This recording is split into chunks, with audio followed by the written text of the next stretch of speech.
Lalu Roh Kudus juga ada di dalam diri manusia gitu. Ya, tergantung manusianya itu pantas enggak dipenuhi Roh Kudus itu. Kalau manusianya suci, maka Roh Kudus akan ada di dalamnya. Tapi kalau manusianya panas-panas, hangat-hangat, kuku seperti saya, tidak mungkin ada Roh Kudus di dalam saya, kan tidak mungkin. Karena saya bukan orang yang kudus. Nah, jadi kalau seandainya ada orang yang kudus, maka Roh Kudus akan bisa hinggap kepadanya. Dan suatu saat juga Roh Kudus ini akan keluar ketika dia sudah mulai tercemar lagi gitu. Roh Kudus ini roh Bapa sendiri atau roh yang keluar dari Bapa?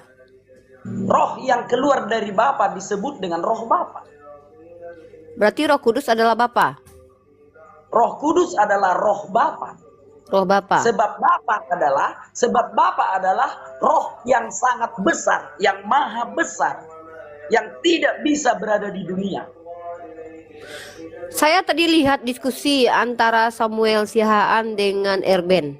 Dilihat nggak tadi?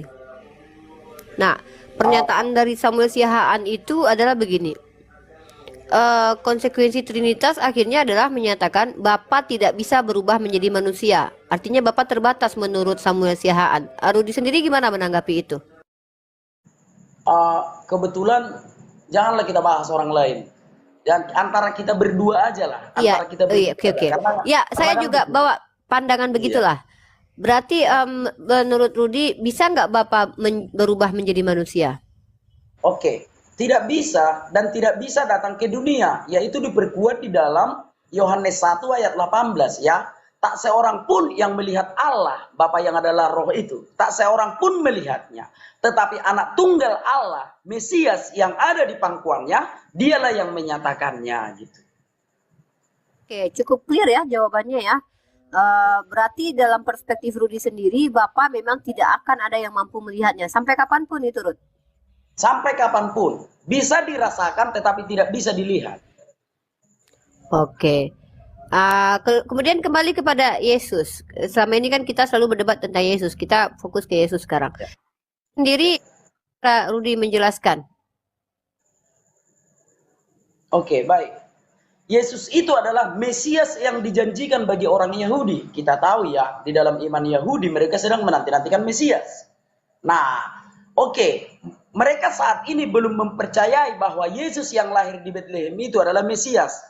Nah, itu nomor 2 dulu. Tetapi yang paling penting sekarang, artinya memang mereka sedang menunggu Mesias itu. Kan begitu? Nah, persoalan mereka sudah menerimanya, urusan nomor 2 dulu. Artinya memang ada konsep Tritunggal.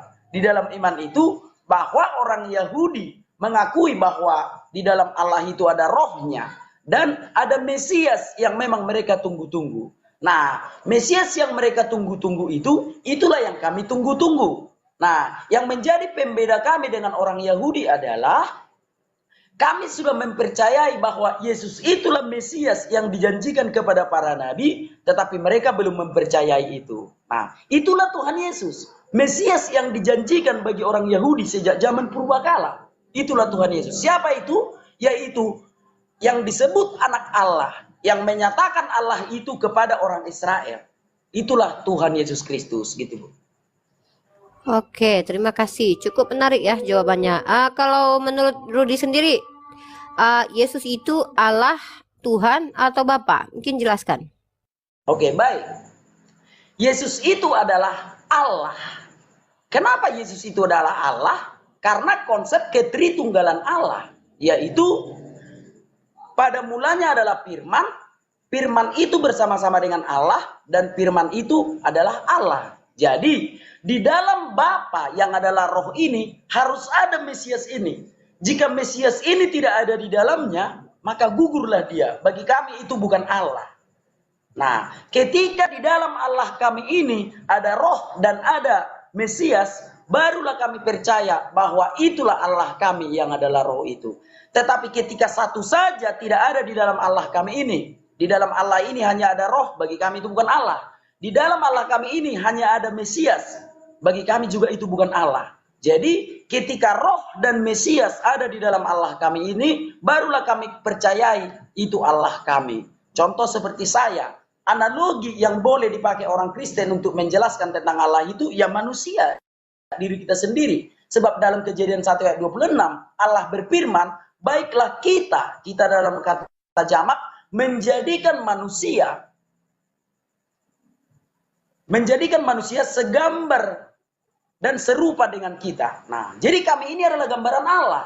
Makanya orang-orang Kristen menjelaskan tentang keberadaan Allah itu, kebagaimanaan Allah itu, dengan menganalogikan dengan dirinya sendiri. Contoh saya ini Tritunggal loh. Saya ini Tritunggal. Yang saudara lihat ini adalah tubuh saya. Di dalam tubuh saya ini ada jiwa dan roh. Nah, itu Tritunggal. Jika salah satu dari ketiga item ini tidak ada di dalamku, tentu saja aku tidak akan bisa siaran. Nah, demikian juga dengan Allah. Di dalam Allah ada roh, dan di dalam Allah ada Mesias. Dan Mesias itulah yang datang ke dunia. Itulah Tuhan Yesus Kristus. Sehingga benarlah apa yang dikatakan para nabi, bahwa Mesias itu adalah Allah yang menjadi manusia. Dengan cara apa Allah menjadi manusia? Dengan mengutus Mesias yang ada di dalamnya ke dunia. Nah, sehingga orang percaya bahwa Mesias itu adalah Allah. Gitu Bu, silakan.